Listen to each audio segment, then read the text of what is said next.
दोस्तों, पिछले पार्ट में आपने सुना अनुज अपने दोस्त सूरज के साथ अपनी मम्मी और बहन को गांव भेजने के लिए ट्रेन में बैठा देता है। अब आगे अनुज ने साधारण टिकट खरीदकर सूरज और अपनी मां और बहन को ट्रेन में बैठा दिया। सूरज ने टीटी से विनती करके किसी तरह बर्थ की 2 सीट ले ली। ट्रेन करीब रात के 9 बजे स्टेशन से रवाना हुई। रात को करीब 10 बजे उन लोगों ने खाना खाया और गपशप करने लगे।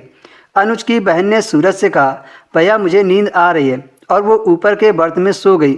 कुछ देर बाद उसके दोस्त की माँ भी नीचे की बर्थ पर सो गई और सूरज से कहा कि अगर तुम सोना चाहते हो तो मेरे पैरों के पास सिर रखकर सो जाना। सूरज को भी थोड़ी देर बाद नींद आने लगी और सूरज माँ के पैरों के पास सिर रखकर सो गया। थोड़ी देर बाद एक स्टेशन आया।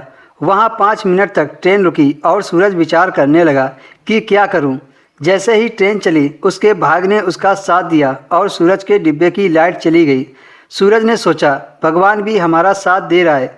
सवेरे 6 बजे माँ ने उठाया और कहा कि चाय पी लो और तैयार हो जाओ, क्योंकि 1 घंटे में हमारा स्टेशन आने वाला है। सूरज फ्रेश होकर तैयार हो गया। स्टेशन आने तक माँ और बहन और सूरज तीनों आपस में बातें करने लगे। करीब 9 बजे सूरज अपने दोस्त अनुज के घर पहुँच गया। वहाँ पर अनुज की बुआ ने उन सभी का स्वागत किया और वह सूरज से बोली, नहा धोकर तैयार हो जाओ और नाश्ता कर लो। उसके बाद सूरज नहा धोकर आंगन में बैठकर नाश्ता करने लगा। करीब 12 बजे अनुज की बुआ ने अनुज की माँ से कहा, भाभी आप लोग थक गए होंगे, आप आराम कीजिए, मैं खेतों की तरफ जा रही हूँ और शाम को वापस आऊँगी। माँ ने कहा ठीक है, और फिर सूरज से कहा, सूरज अगर तुम्हें आराम करना है तो आराम कर लो, नहीं तो बुआ के साथ जाकर खेत घूम आओ।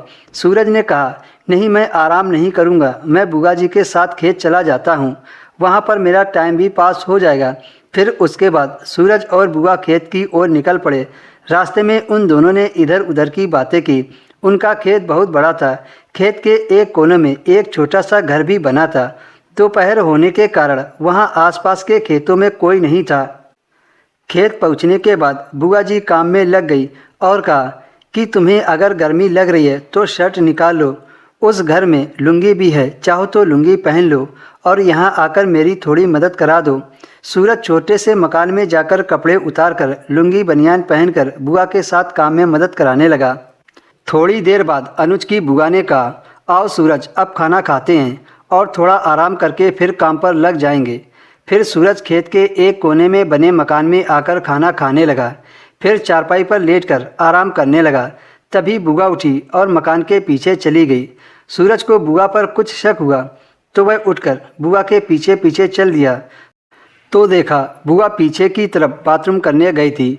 यह देखकर सूरज पीछे आ गया। जब बुआ वापस आई तो सूरज की चारपाई पर लेट गई। औरत का शरीर सूरज के टच होते ही उसे अजीब सा होने लगा। फिर सूरज ने कैसे बुआ को पटाकर घपाघप किया, ये आपको आगे की कहानी में सुनने को मिलेगा।